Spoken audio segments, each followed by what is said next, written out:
Hello friends, welcome to one style cooking.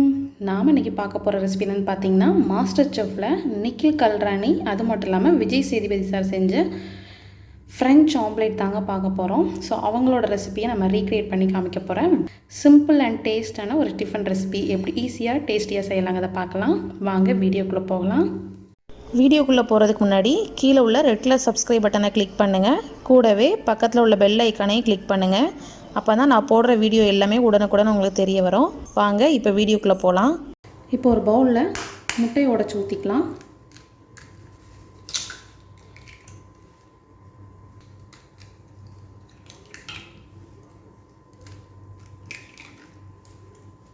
இப்போ இந்த எக்குக்கு மட்டும் தேவையான அளவு நம்ம உப்பு சேர்த்துக்கலாம். இப்போ நல்லா பீட் பண்ணி எடுத்துக்கோங்க.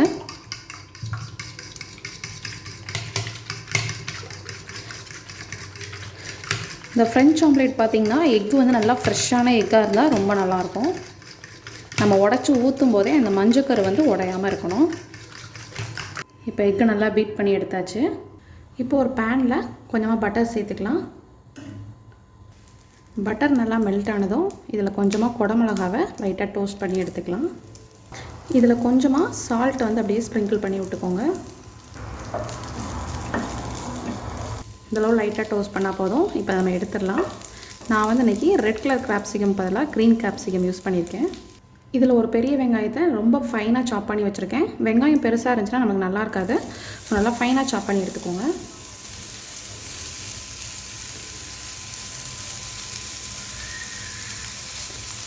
இது நல்லா இந்த பட்டரில் நல்லா வதக்கிக்கலாம். இப்போ வெங்காயம் நல்லா நம்மளுக்கு கோல்டன் கலரில் ஆகிடுச்சு. இந்த ஸ்டேஜில் நம்ம கேப்சிகம் சேர்த்துடலாம். நான் வந்து இன்றைக்கி க்ரீன் கேப்சிகம் சேர்க்குறேன். நீங்கள் ரெட், எல்லோ எதுனாலும் ஆட் பண்ணிக்கலாம். இதையும் நல்லா ஃபைனாக கட் பண்ணிக்கோங்க. இது கூட ஒரே ஒரு பச்சை மிளகாவை இந்த மாதிரி ஃபைனாக சாப் பண்ணி சேர்த்துக்கோங்க. முட்டைக்கு வந்து ஆல்ரெடி நம்ம உப்பு சேர்த்துருக்கோம். இந்த வெஜிடபிள்ஸ்க்கு மட்டும் கொஞ்சமாக உப்பு சேர்த்துக்கோங்க. இப்போ சேர்த்து நல்லா சாட்டேட் பண்ணிடலாம். வெஜிடபிள்ஸ் ரொம்ப பெருசாக கட் பண்ணோன்னா நம்மளுக்கு ரோல் பண்ணுறப்ப சரியாக வராது. அதனால் ஃபைனாக கட் பண்ணிக்கோங்க. இப்போ நல்லா வதங்கினதுக்கப்புறமா நம்ம இது கூட கொத்தமல்லி சேர்த்து மிக்ஸ் பண்ணிடலாம். இதையும் நல்லா ஃபைனாக கட் பண்ணி சேர்த்துக்கோங்க. இப்போ கொத்தமல்லி சேர்த்ததுமே நம்ம பீட் பண்ணி வச்சுருக்க எக்கு சேர்த்துக்கலாம்.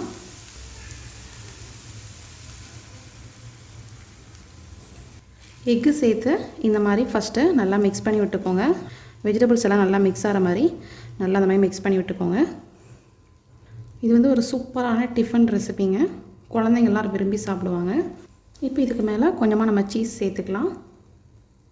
நான் வந்து செடார் சீஸ் சேர்க்குறேன். நீங்கள் வந்து மொசரல்லா எதனால சேர்த்துக்கலாம்.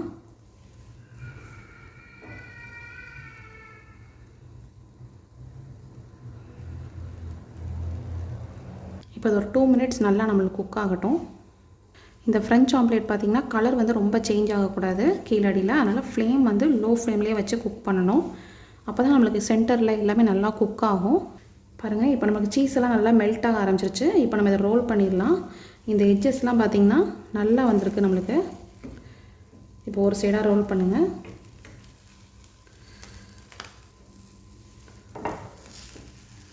இப்போ நம்மளோட சூப்பரான ஃப்ரெஞ்ச் ஆம்லேட் ரெடி ஆகிடுச்சு. கண்டிப்பாக நீங்களும் இந்த ரெசிபி ட்ரை பண்ணி பாருங்கள்.